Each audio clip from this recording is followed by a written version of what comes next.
Chhattisgarh current affairs देखते हैं। Raipur cosmopolitan के द्वारा Cosmo expo 2023 trade and build fair का भव्य शुभारंभ हुआ। यह आयोजन 13 से 17 जनवरी तक चलेगा। इस आयोजन में लगभग 350 स्टॉल लगाए गए हैं। यह आयोजन मध्य भारत का सबसे बड़ा ट्रेड फेयर के रूप में पहचान अपनी बना चुका है।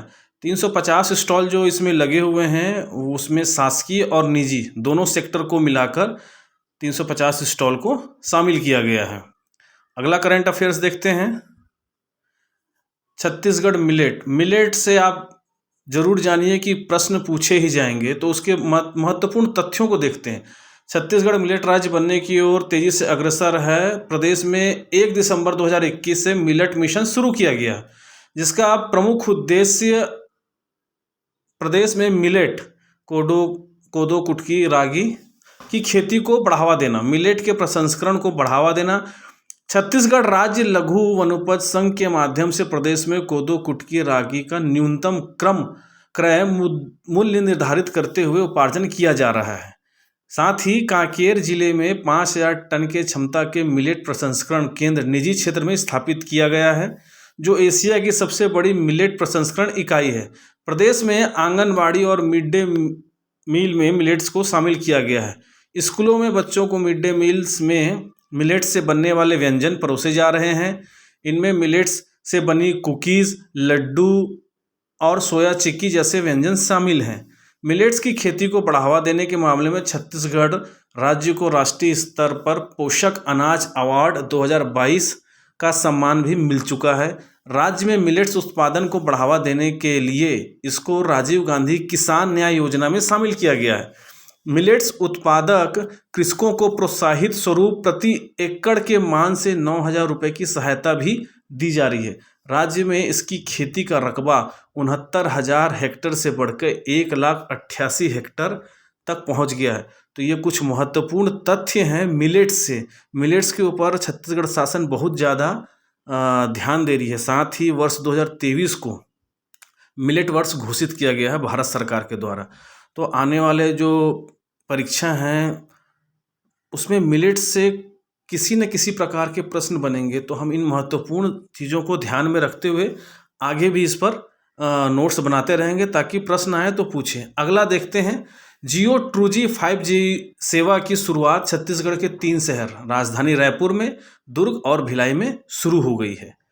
अगला देखते हैं। तातापानी महोत्सव बलरामपुर रामानुजगंज जिले के साथ ही पूरे छत्तीसगढ़ का गौरव है। तो एक चीज़ पता चलते हैं कि तातापानी महोत्सव बलरामपुर में मनाया जाता है। तातापानी रामचौरा पहाड़ी को राम वनगमन पथ से जोड़ने की घोषणा इसमें मुख्यमंत्री ने की है। तो ये दोनों तथ्य जो हैं महत्वपूर्ण हैं। अगला देखते हैं। अगला आते हैं। मुख्यमंत्री श्री भूपेश बघेल द्वारा विधानसभा पाली तानाखार के प्राचीनतम महादेव के मंदिर पहुंचे थे। मंदिर की प्रमुख विशेषताएं, हमको विशेषताओं पर ध्यान देना है क्योंकि प्रश्न यहाँ से बनते हैं। विशेषताओं में एक मंदिर के द्वार शाखा के अधोभाग में गंगा जमुना और शैव द्वारपालों का अंकन है। देवी गंगा का वाहक प्रतीक मगरमच्छ और जमुना देवी के वाहक प्रतीक कछुआ है। द्वार शाखा पर उत्कीर्ण एक अभिलेख के अनुसार इस मंदिर का निर्माण बाण राजवंश के राजा विक्रमादित्य ने 870 से लेकर 900 ईस्वी पूर्व मध्य कराया था। इस मंदिर का जीर्णोद्धार लगभग 200 वर्षों के पश्चात रतनपुर के कलचुरी राजा जाजल्य देव द्वारा कराया गया। लगभग 3 फीट ऊंचे चबूतरे पर निर्मित यह मंदिर उत्तर भारतीय नागर शैली का प्रतिनिधित्व करता है।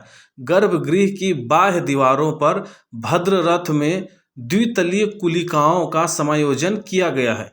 मंदिर के गर्भगृह का प्रवेश द्वार त्रिशाखा प्रकार का एवं विभिन्न अभिप्राय से सुसज्जित है। गर्भगृह में शिवलिंग स्थापित हैं और इसके बाह्य भित्तियों पर उत्कीर्ण देवी देवताओं में नटराज, वायुमुंडा, सूर्य, शिव वाहिनी, दुर्गा एवं सरस्वती देवी उल्लेखनीय है। गर्भगृह के सामने अष्टकोण मंडप है।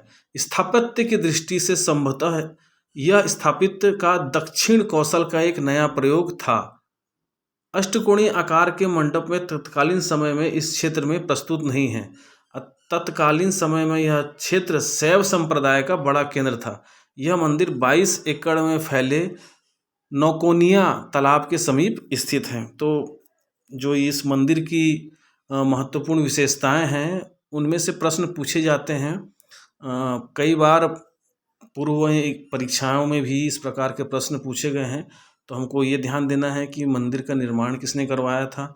जीर्णोद्धार पर प्रश्न पूछे जा चुके हैं और किस शैली को ये दर्शाता है इस पे प्रश्न पूछे जा चुके हैं। दक्षिण कौशल में एक नया प्रयोग है, घुमाकर आपसे प्रश्न पूछ सकते हैं। अगला देखते हैं। अगला है पोर्ट लइकामन महाअभियान चलाया जा रहा है। कहाँ चलाया जा रहा है? बेमेतरा जिले में। क्यों चलाया जा रहा है? कुपोषित बच्चों को चिन्हांकित कर कुपोषण की दर में कमी लाने के लिए, कुपोषण दूर करने के लिए घर घर जाकर कुपोषित बच्चों और उनके पालकों के साथ मुलाकात कर चर्चा किया जा रहा है इस योजना के तहत। और उनको पोषण के संबंध में परामर्श दिया जा रहा है कि हमको घर का बना हुआ खाना क्यों खाना चाहिए, क्यों बच्चों को आंगनवाड़ी भेजना जरूरी है, रेडी टू ईट का सेवन कैसे और क्यों करना चाहिए, बच्चों को कुपोषण क्यों होता है, इन सभी विषयों पर चर्चा कर कुपोषण के संबंध में जानकारी दी गई है। ये पायलट प्रोजेक्ट के तहत में 40 गाँव में शुरू किया गया है। तो प्रश्न कई बार पूछा जा सकता है कि किस जिले से इस अभियान का शुरुआत हुआ है, इस अभियान का करने का उद्देश्य क्या है, इस प्रकार के प्रश्न पूछ सकते हैं। आगे देखते हैं अगले करंट अफेयर्स में। अगला है कोरोना फाइटर फिल्म 2000, जो कोरोना फाइटर फिल्म है 2019 में आई भयावह महामारी कोरोना के ऊपर बनाई गई है ना। इस फिल्म का मुख्य उद्देश्य कोरोना महामारी के समय समाज में नर्स, डॉक्टर, मेडिकल स्टाफ, शासन प्रशासन की प्रमुख भूमिका को समाज के सामने प्रस्तुत करना है। और छत्तीसगढ़ में बनी यह फिल्म राजस्थान फिल्म फेस्टिवल एवं नोएडा फिल्म फेस्टिवल में अपनी जगह बनाई है, जो हमारे लिए छत्तीसगढ़ वासियों के लिए गौरव की बात है। तो फिल्म का नाम है कोरोना फाइटर। दिखाया क्या गया है? नर्स, डॉक्टर, मेडिकल स्टाफ, शासन प्रशासन की जो भूमिका है, जो उन्होंने कार्य किए हैं, उसके ऊपर जो है फिल्म बनी है। और फिल्म जो है राजस्थान फिल्म फेस्टिवल और नोएडा फिल्म फेस्टिवल में अपनी जगह बनाई है। तो यहाँ से प्रश्न बन सकते हैं, पूछा जा सकता है कि कौन सा पिक्चर बनाया गया है, और यह हमारे लिए गौरव की बात है। अगला देखते हैं। जिला प्रशासन कांकेर द्वारा 10वीं एवं 12वीं की बोर्ड परीक्षा में बेहतर रिजल्ट सुनिश्चित करने के लिए लगातार प्रयास किए जा रहे हैं। इसके लिए हमर लक्ष्य अभियान प्रारंभ किया है। कि मतलब ये है कि कांकेर जिला में हमर लक्ष्य अभियान प्रारंभ किया गया है। किसके लिए प्रारंभ किया गया? 10वीं और 12वीं की बोर्ड परीक्षा में बेहतर रिजल्ट के लिए। अगला देखते हैं। माता बहादुर कलारीन उनके नाम पर वीरता के क्षेत्र में पुरस्कार दिया जाएगा। इसकी घोषणा मुख्यमंत्री जी ने की है। कहाँ की है? प्रांतीय कलार महोत्सव 2023 के दौरान। साथ ही उन्होंने ये घोषणा की है कि महुआ बोर्ड का गठन किया जाएगा और इस बोर्ड का अध्यक्ष कलार समाज से ही बनाया जाएगा, ऐसा उन्होंने घोषणा किया है। तो ये महत्वपूर्ण हो जाता है कि वीरता के क्षेत्र में पुरस्कार दिया जाएगा। किनके नाम से दिया जाएगा? माता बहादुर कलारीन के नाम से दिया जाएगा। अगला देखते हैं। इस वर्ष का प्रतिष्ठित सरस्वती साहित्य सम्मान साहित्यकार और इतिहासकार डॉक्टर संजय अलंग को दिए जाने की घोषणा हुई है। यह पुरस्कार उनके द्वारा छत्तीसगढ़ की इतिहास और संस्कृति पर किए विशिष्ट शोधों और शोधात्मक इतिहास लेखन को रेखांकित करते हुए दिया जा रहा है। डॉक्टर संजय अलंग को यह सम्मान पंडित बबन प्रसाद मिश्र स्मृति समारोह के दौरान दिया जाएगा, है ना। और हाल ही में संजय अलंग को उनके नवीन कविता संग्रह नदी उसी तरह सुंदर थी जैसे कोई बाघ पर प्रतिष्ठित सूत्र सम्मान दिए जाने की भी घोषणा हुई है। तो संजय अलंग जो है महत्वपूर्ण रहेंगे इस वर्ष, क्योंकि उनको सरस्वती साहित्य सम्मान दिए जाने की घोषणा की गई है। और यह घोषणा जो है वो किस लिए दिया गया है? छत्तीसगढ़ के इतिहास और संस्कृति पर उनके विशिष्ट जो है खोज के लिए। अगला देखते हैं। प्रदेश में जल जीवन मिशन के अंतर्गत घरों में शुद्ध पेयजल आपूर्ति के लिए चलाए जा रहे अभियान के तहत अब तक 18,50,339 घरेलू नल कनेक्शन दिए जा चुके हैं। ये आंकड़े महत्वपूर्ण नहीं है क्योंकि बदलते रहेंगे। राज्य के ग्रामीण अंचलों में निःशुल्क नल कनेक्शन देने का काम तेजी से किया जा रहा है। छत्तीसगढ़ के जांजगीर चांपा जिले में सबसे अधिक 1,60,000 118 ग्रामीण परिवार को घरेलू नल कनेक्शन दिए गए हैं। तो कौन सा जिला पूछा जा सकता है इसके तहत, जिस योजना के तहत? तो जांजगीर चांपा है। अच्छा, आगे देखते हैं। जल जीवन मिशन के अंतर्गत राज्य में प्रति व्यक्ति प्रतिदिन 55 लीटर के मान से शुद्ध पेयजल उपलब्ध कराया जा रहा है। इस मिशन के तहत पूछा जा सकता है कि राज्य में प्रतिदिन प्रति व्यक्ति कितने लीटर जल उपलब्ध कराया जा रहा है। अगला करंट अफेयर्स देखते हैं। 1225 मीटर ऊंची गौरालाटा छत्तीसगढ़ की सबसे ऊंची चोटी है, ये सबको पता है और महत्वपूर्ण है, कई बार पूछा गया है। छत्तीसगढ़ के उत्तरी छोर पर स्थित सबसे ऊंची चोटी गौरालाटा पर्यटन के लिहाज से अविश्वसनीय स्थान है, और ये कहना किसका है? राज्य शासन का है। तो राज्य शासन ने इसे पर्यटन के रूप में विकसित करने की घोषणा की गई है। तो महत्वपूर्ण ये है कि 1225 मीटर, माफ़ करिए, 1225 मीटर ऊंची चोटी है छत्तीसगढ़ की, गौरालाटा नाम है। ठीक है, अगला देखते हैं। 17 जनवरी 2023 को यूविन पोर्टल लॉन्च किया गया। यूविन पोर्टल, इसके तहत प्रदेश भर में पहला टीका राजनांदगांव में लगाया जाएगा। 17 जनवरी को लगा दिया गया है। देश भर में यूविन पोर्टल लॉन्च किया जा रहा है। कोविन पोर्टल की तर्ज पर बनाए गए यूविन पोर्टल के माध्यम से न सिर्फ गर्भवती माताओं बल्कि बच्चों के टीकाकरण को भी पूरा रिकॉर्ड रखा जाएगा इस पोर्टल के तहत। इसका फ़ायदा यह होगा कि टीकाकरण का रिकॉर्ड मोबाइल पर उपलब्ध रहेगा। लोग पिछले टीके की तारीख के अलावा टीके की अगली तारीख भी इसमें देख पाएंगे। बच्चों को 1 साल में लगने वाले सभी टीके का सर्टिफिकेट भी इसमें मिलेगा, है ना। पहले कार्ड लेके चलते थे, वो कार्ड लेके चलना नहीं पड़ेगा। केंद्रीय स्वास्थ्य मंत्रालय की ओर से दिल्ली से यूविन पोर्टल लॉन्च किया गया है। तो ये केंद्रीय सरकार का योजना है। इसमें छत्तीसगढ़ से राजनांदगांव और महासमुंद जिले शामिल हैं। यूविन पोर्टल हेतु देश भर में केवल 65 जिलों का ही चयन किया गया था। पूछा जा सकता है कि इसके तहत कौन कौन से जिले छत्तीसगढ़ में चयनित किए गए थे। तो राजनांदगांव और महासमुंद है ना। और देश भर में 65 जिलों को ही चयन किया गया था। ये महत्वपूर्ण नहीं बनता, छत्तीसगढ़ से पूछेगा तो हमारे यहाँ से कौन कौन से जिले चयनित किए गए थे ये पूछा जाएगा, है ना। यूविन पोर्टल, इसके बाद इसमें और क्या है महत्वपूर्ण देखते हैं। यूविन पोर्टल को केंद्रीय स्वास्थ्य मंत्रालय की ओर से जो है लागू किया गया है ना। और पहला टीका राजनांदगांव में लगाया जाएगा। आगे हम पढ़ेंगे कि किसको पहला टीका लगा है ना। तो छोटे जो परीक्षाएं होती हैं उसमें कई बार इस टाइप के प्रश्न घुमा कर पूछा जाता है, तो इसको हम देखते हैं, है ना। अगला चलते हैं अगले पे। अगला है जीआई टैग से सुगंधित धान नगरी दुबराज की खेती करने पर मिला प्रशस्ति पत्र तथा मोमेंटो। किसको मिला है? धमतरी जिले के नगरी विकासखंड स्थित फरसिया गांव के किसान माधुरीलाल कश्यप को प्रदेश के मुख्यमंत्री के हाथों रायपुर में मिला।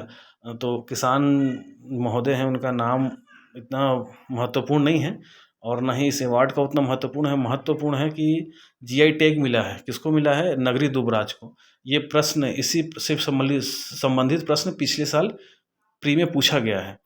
अगला देखते हैं। पूर्व प्रधानमंत्री स्वर्गीय श्री राजीव गांधी 13 जुलाई 1985 को ग्राम रंजना आए थे। उनकी चिरस्थायी बनाने के लिए उनकी स्मृतियों को मुख्यमंत्री श्री बघेल ने गांव का नामकरण उनके नाम पर करने की घोषणा की है। कोरबा जिले के कटघोरा में, है ना, कोरबा जिले के कटघोरा में गांव पड़ता है रंजना, जिसका नाम बदलकर उन्होंने कर दिया है राजीव गांधी रंजना। किसकी स्मृतियों को याद करने के लिए? राजीव गांधी जी की स्मृतियों को याद करने के लिए।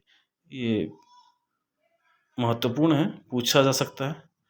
अगला करंट अफेयर्स देखते हैं। यूविन पोर्टल पहले अपन बात की थी। यूविन पोर्टल पायलट लॉन्च कार्यक्रम जिला राजनांदगांव में संपादित हो गया है। सर्वप्रथम बेबी आसिका को पोर्टल में रजिस्टर कर वैक्सीन दिया गया यूविन पोर्टल के तहत। अगला देखते हैं। प्रधानमंत्री श्री नरेंद्र मोदी जी द्वारा लिखित किताब एग्जाम वॉरियर्स, पूछा जा सकता है एग्जाम वॉरियर्स किताब किसने लिखा है। किताब में विद्यार्थियों एवं अभिभावकों के लिए 34 मंत्र दिए गए हैं जो परीक्षा के समय होने वाले भय और तनाव के प्रबंधन में सहायक होंगे। अगला देखते हैं, स्कूली विद्यार्थियों के नेतृत्व क्षमता के विकास और लोकतांत्रिक व्यवस्थाओं से युवाओं को परिचित कराने के लिए युवा संसद प्रतियोगिता का आयोजन किया जा रहा है। युवा संसद प्रतियोगिता में शासकीय विद्यालयों में कक्षा 6वीं से 9वीं और कक्षा 11वीं के विद्यार्थी शामिल होंगे। रायपुर संभाग में 27 जनवरी से शुरू होगी। प्रथम चरण में विकास खंड में 27 जनवरी से 5 फरवरी तक, फिर जिला स्तर में 6 फरवरी से 15 फरवरी तक युवा संसद प्रतियोगिता का आयोजन किया जाएगा। अंतिम चरण में संभाग स्तरीय युवा संसद का आयोजन होगा। संभाग स्तरीय प्रतियोगिता में 18 से 25 फरवरी तक होगा। तो यूइन पोर्टलों का अपन पहले पढ़े हैं, है ना। सर्वप्रथम बेबी कौन बन गई? आशिका बन गई। कौन से जिले की? राजनांदगांव की। उसके बाद अगला है एग्ज़ाम वॉरियर। पूछा जा सकता है कि भाई एग्ज़ाम वॉरियर किताब किसने लिखी या किससे संबंधित है ना। अब जैसे एग्ज़ाम वॉरियर, तो वॉरियर एग्ज़ाम, कई टाइप के डाउट आ जाते हैं प्रश्न जब आप पेपर हॉल में बैठते हो। तो क्लियर रखना है कि एग्ज़ाम वॉरियर किताब मोदी जी ने लिखी है। किसके लिए लिखी है? विद्यार्थियों के लिए, साथ में अभिभावकों के लिए। 34 मंत्र उसमें दिए गए हैं जो परीक्षा में तनाव के प्रबंधन में सहायक होते हैं। उसके बाद युवा संसद का आयोजन किया गया है ना। पूछा जा सकता है कि कहाँ किया गया है, किस स्तर पर किया गया था। तो विकास खंड, फिर जिला स्तर पर और उसके बाद फिर संभाग स्तर पर। अगला देखते हैं, छत्तीसगढ़ में मछली पालन को खेती का दर्जा मिलने से मछली पालन के लिए सुविधाओं में जहां वृद्धि हुई है। मतलब छत्तीसगढ़ में मछली पालन को खेती का दर्जा मिल गया है। मछली पालन से सभी महिलाओं की आर्थिक स्थिति मजबूत हुई है, क्योंकि स्वयं सहायता समूह जो है इसमें बहुत सारी महिलाओं की लगी हुई है। और छत्तीसगढ़ मत्स्य बीज उत्पादन में 5वें और मत्स्य उत्पादन में देश में 6वें स्थान पर है। मतलब मत्स्य का बीज उत्पादन में 5वें स्थान पर है और मत्स्य उत्पादन में देश में 6वें स्थान पर है। राज्य में मत्स्य उत्पादन 5.9 लाख टन हो गया है। तो अगले पे चलते हैं। अगला है, अमर शहीद गेंद सिंह को 20 जनवरी को शहादत दिवस पर नमन। मतलब शहादत दिवस, उस दिन वो शहीद हुए थे, इसलिए नमन। आगे देखते हैं महत्वपूर्ण क्या है। छत्तीसगढ़ में आज़ादी का बिगुल फूंकने वाले अमर शहीद गेंद सिंह सन 1857 में हुए देश में प्रथम स्वतंत्रता संग्राम से काफ़ी पहले ही अंग्रेजों की गुलामी और शोषण के विरुद्ध आवाज़ उठाई थी। बस्तर के अबू झमड़िया भाई बहनों के अधिकारों के लिए संघर्ष करने वाले नेतृत्वकर्ता जमींदार गेंद सिंह को 20 जनवरी 1825 को परलकोट के महल के सामने फांसी दे दी गई थी। ये छत्तीसगढ़ के इतिहास में हम आगे पढ़ेंगे और इस समाचार से संबंधित है, इसलिए हमने इसको ले लिया। अगला देखते हैं, छत्तीसगढ़ शासन हिंदुस्तान टाइम्स के साथ मिलकर कोडिंग ओलंपियाड का आयोजन कर रहा है। इस ओलंपियाड को भारत में बड़े कोडिंग ओलंपियाड्स में से एक माना जा रहा है। गेटिंग फ्यूचर रेडी की थीम पर कोडिंग ओलंपियाड में स्कूली छात्रों को सीखने, शामिल होने और जीतने के मंत्र के साथ सरकारी स्कूलों के 5000 छात्रों को कोडिंग सिखाया जा रहा है। तो छत्तीसगढ़ शासन और हिंदुस्तान टाइम्स के साथ मिलकर कोडिंग ओलंपियाड का आयोजन किया जा रहा है। अगला देखते हैं, राजनांदगांव जिले के डोंगर गांव विकास खंड अंतर्गत ग्राम बाजार नवागांव में नल पाइप लाइन खुदाई के दौरान मुगल काल के 65 चांदी के सिक्के प्राप्त हुए हैं। पुरावशेष विशेषज्ञों के अनुसार मुगल कालीन यह सिक्के लगभग 1700 से 1800 ईस्वी के बताए जा रहे हैं। इसके अलावा खुदाई के दौरान मिश्रित धातु के 3 बाघन खुमा अंगूठियां और मिश्रित धातु के 2 कड़े भी मिले हैं। राजनांदगांव जिले के ग्राम बाजार नवागांव से प्राप्त चांदी के सिक्के प्रथम दृष्टया मुगलकालीन शासक अहमद शाह बहादुर के काल के जारी प्रतीत होते हैं, जो कटक टकसाल में बने हैं। सिक्कों में उत्कीर्ण लिपि अरबी और फारसी है। महत्वपूर्ण है। अगला देखते हैं, महिलाओं की 24 घंटे सहायता करने के लिए सरकार द्वारा व्यवस्था सखी सेंटर और महिला हेल्पलाइन नंबर 181 की व्यवस्था की गई है। किसी भी प्रकार की घटना, प्रताड़ना या संकट होने पर महिलाएं त्वरित सहायता और आपातकालीन सेवाओं के लिए हेल्पलाइन नंबर 181 पर मोबाइल या लैंडलाइन से कॉल कर मदद ले सकती हैं। यह नंबर 24 घंटे काम करता है और निःशुल्क सेवा है। किसी महिला की तरफ से कोई दूसरा व्यक्ति भी मदद के लिए 181 नंबर पर कॉल कर सकता है। यहाँ न सिर्फ महिलाओं की हिंसा या दुर्घटना मदद की जाती है, बल्कि सामाजिक कल्याण से जुड़ी योजनाओं जैसे विधवा पेंशन, विकलांग पेंशन, आवास योजना में आने वाली दिक्कतों की सहायता की जाती है। यहाँ विधिक सेवा और सखी सेंटरों की मदद से महिलाओं की न्याय तंत्र तक पहुँच और कानूनी सहायता प्राप्त करने की सहायता की जाती है। घरेलू हिंसा से पीड़ित महिलाएं भी मदद के लिए फ़ोन कर सकती हैं। रायपुर में 25 जून 2016 से राज्य स्तर पर महिला हेल्पलाइन नंबर 181 का संचालन किया जा रहा है। तो हमें इन सब महत्वपूर्ण तथ्यों की जानकारी होनी चाहिए, क्योंकि जब प्रश्न बनते हैं तो प्रश्न के पीछे के जो भाव हैं वो हमें पता होना चाहिए। 181 नंबर किनके लिए है, उससे क्या मदद मिलती है, कौन कौन सी महिलाएं उसमें मदद की भागीदार हो सकती हैं, है ना, या कोई और भी कर सकता है मदद इसमें। तो महत्वपूर्ण है इसमें कि हमको किसी भी योजना या किसी भी घटना से संबंधित के उसके पीछे के जो भाव हैं वो अच्छे तरीके से पता होना चाहिए, ताकि जो है हम उसको प्रश्न जब बने कहीं से तो हम उसको अच्छी तरह से समझ के और आंसर दे सकें। मेंस में इस टाइप के प्रश्न बहुत बनते हैं, 2 नंबर के लिए, 5 नंबर के लिए इस टाइप से प्रश्न बनते हैं। बता देता है कि आप इतने शब्दों में लिखिए कि छत्तीसगढ़ शासन जो है महिलाओं के लिए क्या क्या योजनाएं लाई हैं। तो हम बीच बीच में ऐसे ऐसे योजनाओं को अपन करंट अफेयर्स में कवर करते रहेंगे। अगला देखते हैं, महतारी जतन योजना। ये भी एक योजना है छत्तीसगढ़ का। इस योजना के तहत श्रमिक वर्ग के गर्भवती महिलाओं को 20,000 की आर्थिक सहायता दी जाती है। याद रखिएगा, महतारी जतन योजना, श्रमिक वर्ग की महिलाओं को, ये ध्यान दीजिएगा, 20,000 रुपये आर्थिक सहायता दी जाती है। गर्भवती महिलाओं के प्रथम 2 बच्चे तक ही मिलेगा। जन्म पर 20,000 की आर्थिक सहायता प्रदान की जाती है। बच्चे के जन्म के पश्चात हितग्राहियों के खाते में